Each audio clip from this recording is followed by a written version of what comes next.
Assalamualaikum warahmatullahi wabarakatuh. Perkenalkan, nama saya Halimatus Syahdia Sibuan, SPMSI, biasa dipanggil Halimah.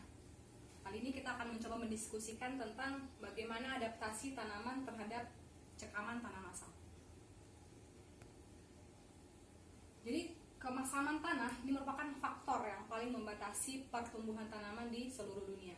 Jadi dari artikel yang ada menyatakan bahwa 43% dari daratan dunia ini yang bisa ditanami tanaman itu merupakan tanah masam.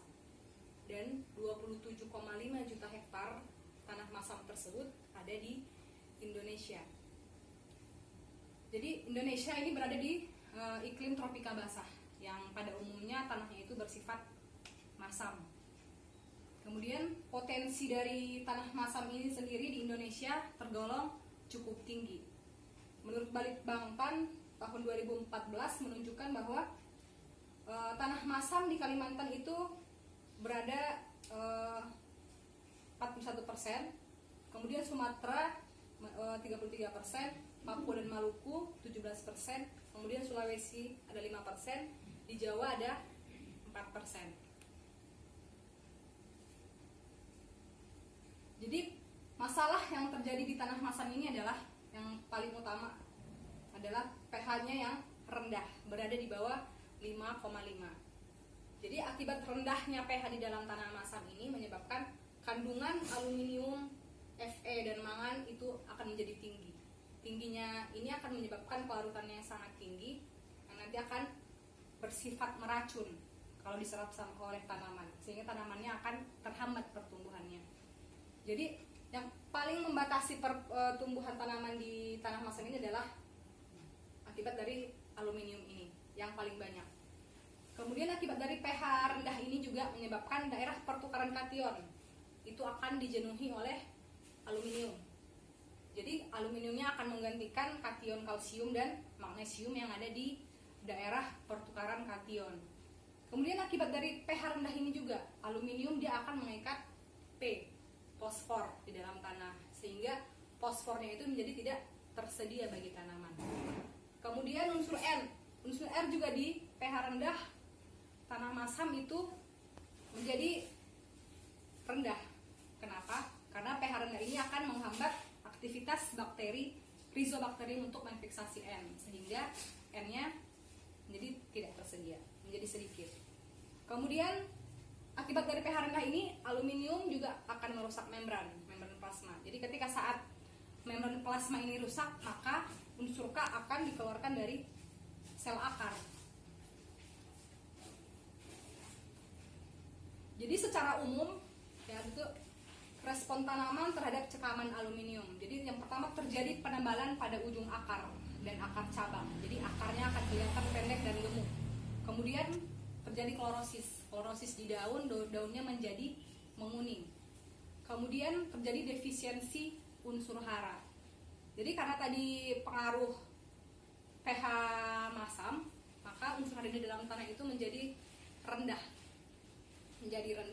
Yang diserap oleh tanaman juga akan jadi rendah. Kemudian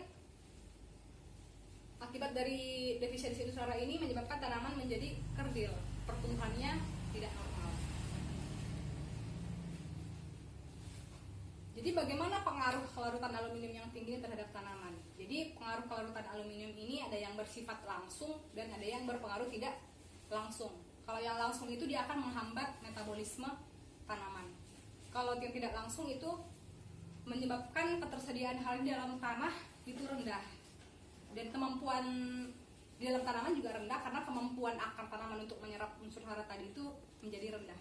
Hal ini nanti akan menghambat pertumbuhan tanaman dan akan selanjutnya mempengaruhi produksi tanaman.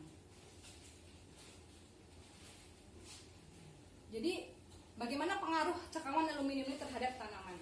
Itu menghambat penyerapan unsur hara dan terjadinya defisiensi. Jadi ketika tanaman itu tercekam aluminium, maka akar itu akan mengurangi kation bervalensi 2 yang diserap akar tanaman itu akan berkurang. Jadi khususnya kalsium. Jadi bagaimana caranya? Dengan caranya aluminium itu akan memblok saluran kalsium channel pada plasma membran. bisa lihat di sini, yaitu ini Al. Jadi ketika tanaman itu tercekam Al, maka aluminium itu akan memblok channel membran plasma. Jadi ini adalah membran plasma. Jadi di sini ada channel kalsium namanya. Nanti aluminium akan memblok itu sehingga kalsium tidak bisa diserap oleh tanaman, tidak bisa masuk ke dalam sel akar. Kemudian penghambatan penyerapan unsur hara ini terjadi karena pH yang turun. pH yang turun ini artinya berarti konsentrasi H+ itu tinggi. Hal ini menyebabkan penyerapan unsur hara juga terhambat. Ini disebabkan karena mekanismenya ekstrusi H+ neto oleh plasma membran ATPase ini terganggu. Jadi pengangkutan kalsium dan magnesium pada apoplas sel korteks akar itu akan terganggu juga. Jadi di sini saat terjadi pH itu turun, maka yang ini, maka ekstruksi H+, keluarnya H+ neto oleh membran plasma ATPase ini akan terganggu, sehingga penyerapan dari kalsium dan magnesium itu akan terganggu. Kemudian pengaruh cekaman aluminium yang kedua yaitu menghambat pertumbuhan akar. Jadi pertumbuhan akar ini adalah target utamanya keracunan aluminium. Jadi target utamanya yaitu pertumbuhan akar. Jadi pada ujung akar yaitu yang terdiri dari tudung akar, meristem apikal, dan zona pemanjangan. Ini yang akan menjadi target utama dari cekaman aluminium. Jadi ketika aluminium itu merusak akar, maka akarnya akan menjadi pendek dan gemuk. Dimana mekanismenya ketika Al masuk ke dalam sel akar, maka Al itu akan berasosiasi dengan DNA pada inti sel, sehingga nanti akan menghentikan proses pembelahan sel meristem apikal. Jadi di sini ketika tanaman tercekam aluminium, maka aluminium akan berasosiasi dengan DNA yang ada di inti sel. Ketika Al ini berasosiasi dengan DNA di inti sel, maka terjadi penghambatan pemanjangan sel. Terjadi penghambatan pemanjangan sel, sehingga nanti ini akan mempengaruhi morfologi akar tanaman, sehingga akarnya nanti akan menjadi tumbuh tidak normal. Hal ini menyebabkan nanti penyerapan air dan hara akan terhambat, sehingga tanamannya akan jadi peka kekeringan. Jadi penyerapan unsur hara, kalsium, magnesium, dan yang lainnya itu akan ikut terhambat. Dan nanti ujungnya pertumbuhan tanaman akan terhambat. Jadi ini ada penelitian tentang perbedaan panjang akar dan bobot kering akar pada berbagai kejenuhan Al dari penelitian Supandi 2003. Dari penelitian ini diketahui bahwa semakin tinggi kejenuhan Al, ini akan menurunkan panjang akar. Begitu juga dengan bobot akar, dia akan berkurang. Kemudian ketika kejenuhan Al yang berkurang menjadi 12,96 dari 70,41, itu akan meningkatkan panjang akar dari 10,32 menjadi 27,34. Begitu juga dengan bobot akar dari 31 menjadi 49. Hal ini menunjukkan bahwa pertumbuhan akar ini adalah menjadi indikator ketahanan apakah suatu tanaman itu toleran terhadap cekaman aluminium atau peka. Jadi pengaruh aluminium ini tidak sama ya antar spesies. Bahkan dalam satu spesies juga ini terjadi perbedaan. Contohnya yaitu ubi kayu dengan ubi jalar. Ubi kayu ini lebih tahan terhadap toleran aluminium. Lebih toleran terhadap aluminium daripada ubi jalar. Jadi perbedaan ini menunjukkan bahwa ada perbedaan mekanisme toleransi tanaman antara terhadap cekaman aluminium. Ada perbedaan mekanismenya. Kemudian bagaimana sih mekanisme toleransi tanaman terhadap cekaman aluminium? Jadi ada yang bersifat mekanisme eksternal dan internal. Jadi mekanisme eksternal ini adalah mengeksklusi Al dari ujung sel. Jadi Al itu tidak dibiarkan masuk ke dalam jaringan akar, dibiarkan di luar akar. Kemudian yang internal, mekanisme internal, dia ini akar akan mengakumulasi Al di dalam sel. Al boleh masuk, tetapi nanti akan dikompartementasikan di vakuola.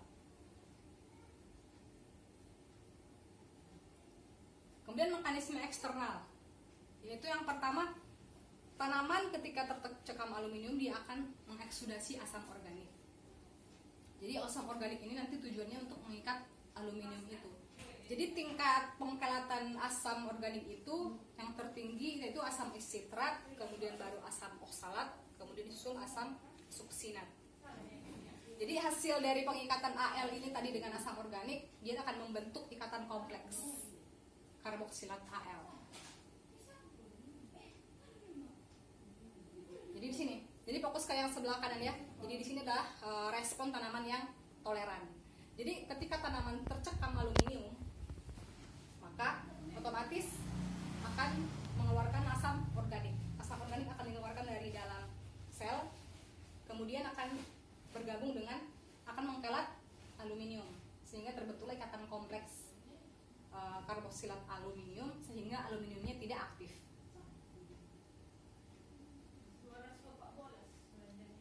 Kemudian mekanisme yang kedua secara eksternal yaitu menaikkan pH rizosfer.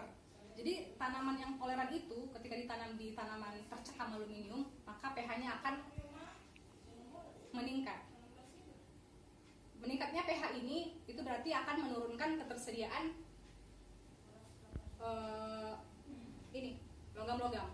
Itu termasuk Zn, Cu, Fe, mangan dan aluminium. Kemudian dengan meningkatnya pH rizosfer ini adalah sebuah indikator apakah suatu tanaman itu toleran terhadap tanaman Al atau tergolong peka.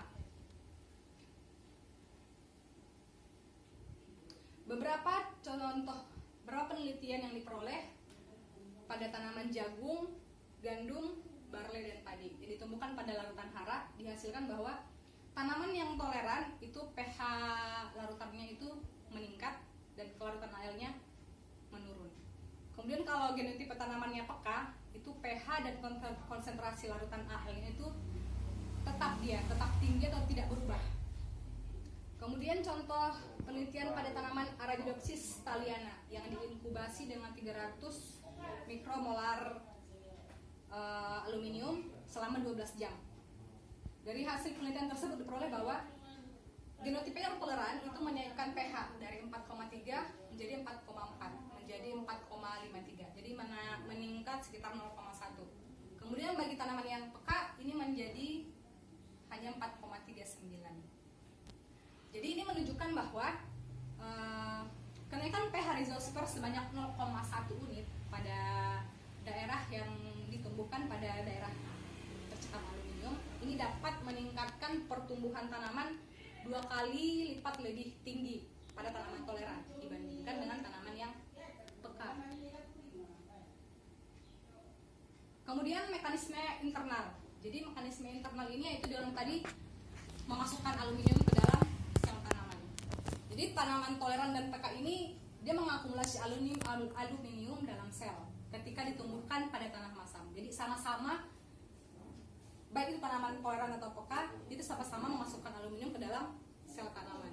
Tetapi yang tanaman toleran dia lebih memasukkan, hanya sedikit memasukkan aluminium ke dalam sel tanamannya dibandingkan yang peka. Peka lebih banyak memasukkan Al ke dalam sel. Jadi mekanismenya adalah ketika aluminium itu masuk ke dalam sel, aluminium juga akan dikelat oleh asam organik atau polipeptida. Itu akan membentuk ikatan kompleks karboksilat Al. Kemudian nanti akan dikompartementasikan di Al, akan mengkompartementasikan Al ini di vakuola. Jadi mekanismenya ketika tanaman tercekam aluminium, maka akar akan mengeluarkan asam organik atau polipeptida sehingga membentuk ini ikatan karboksilat aluminium. Kemudian ikatan kompleks ini akan dibawa ke vakuola menembus tonoplas. Jadi di dalam vakuola aluminium jadi tidak aktif. Jadi begitu mekanismenya, aluminium tidak aktif di dalam metode internal. Kemudian apa perbedaan genotipe toleran dengan yang genotipe FK? Jadi terkait dengan kemampuan mempertahankan pertumbuhan akar. Jadi tanaman toleran itu dia lebih mampu mempertahankan pertumbuhan akarnya pada kondisi tercekam aluminium dibandingkan yang peka. Kemudian tanaman yang toleran juga dia kemampuan meningkatkan pH tanah di sekitar perakaran itu lebih tinggi dibandingkan yang peka. Kemudian tanaman toleran juga mampu mensekresikan asam organik lebih tinggi, lebih banyak dibandingkan yang peka, yaitu sebesar 2 sampai 2,5 lebih besar dibandingkan tanaman yang peka. Kemudian tanaman toleran, dia mengakumulasi aluminium ketika ditumbuhkan di tanam pasang itu lebih sedikit dibandingkan tanaman yang peka. Kemudian tanaman toleran juga dia ion Al-nya yang masuk ke dalam sel akar itu tidak dapat menghambat serapan dan transportasi kalsium, magnesium. Jadi ion Al ini tidak dapat menghambat. Jadi tidak berpengaruh apa-apa terhadap pertumbuhan tanaman.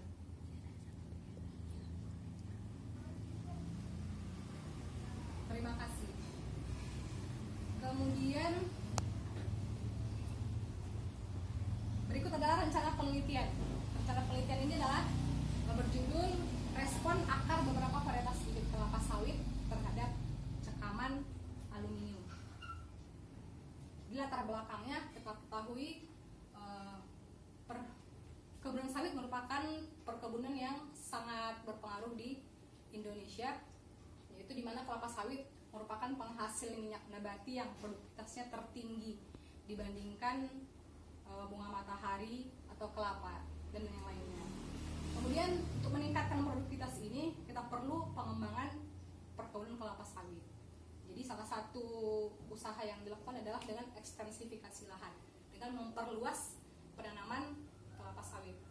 Jadi yang tersedia sekarang ini adalah lahan marginal, itu lahan-lahan yang memiliki banyak faktor pembatas, yaitu contohnya lahan masam. Jadi kita ketahui bahwa lahan masam ini adalah masalahnya karena pH-nya rendah, yang menyebabkan kandungan aluminiumnya tinggi, kelarutannya tinggi, sehingga nanti akan menghambat pertumbuhan akar. Kemudian juga pertumbuhan akar akan terganggu dan nantinya akan menghambat penyerapan hara dan air. Ketika serapan hara dan air terganggu, maka tanaman akan terhambat juga pertumbuhannya. Kemudian pengembangan, apa aja usaha yang dilakukan untuk pengembangan perkebunan kelapa sawit. Jadi untuk mengembangkan perkebunan kelapa sawit ini yang perlu dilakukan adalah memperoleh bibit yang tahan terhadap cekaman aluminium. Jadi persilangan yang dilakukan ini masih terus-menerus dilakukan dengan melakukan persilangan oleh pihak pemulia tanaman. Kemudian untuk mendapatkan bibit yang tahan juga perlu seleksi bibit yang tahan cekaman aluminium. Jadi cara mengamati tanaman yang tercekam aluminium itu adalah salah satunya dengan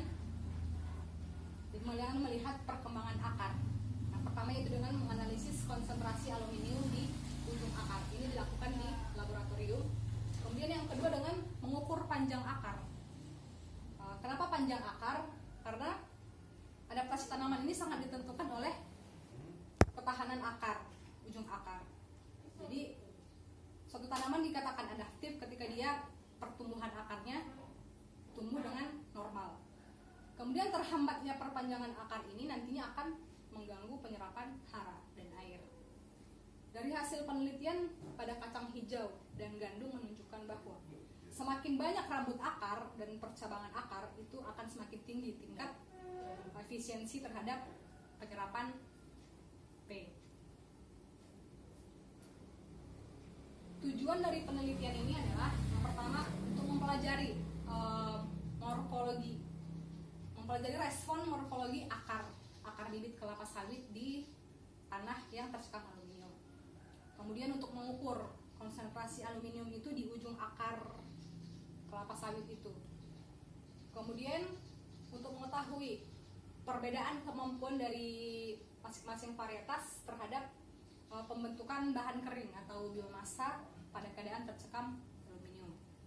Kemudian yang keempat, untuk mengidentifikasi peubah atau karakter. Ini karakter yang dapat digunakan sebagai indikator dalam menyeleksi bibit kelapa sawit yang toleran terhadap cekaman aluminium. Metode penelitian, percobaan akan dilaksanakan di rumah kaca. Percobaan menggunakan rancangan acak lengkap faktorial dengan 2 faktor, yaitu faktor pertama varietas kelapa sawit dan faktor kedua adalah cekaman aluminium. Varietas kelapa sawit yang digunakan adalah varietas yang sudah umum dipakai, yaitu Dolox Kinumba, Marihat, Bah Jambi, SP1 dan SP2. Kemudian cekaman aluminium yang digunakan adalah dosisnya mulai dari 0, 100, 200, 300 mikromolar dengan 3 ulangan. Jadi total dari seluruh satuan percobaannya adalah 60.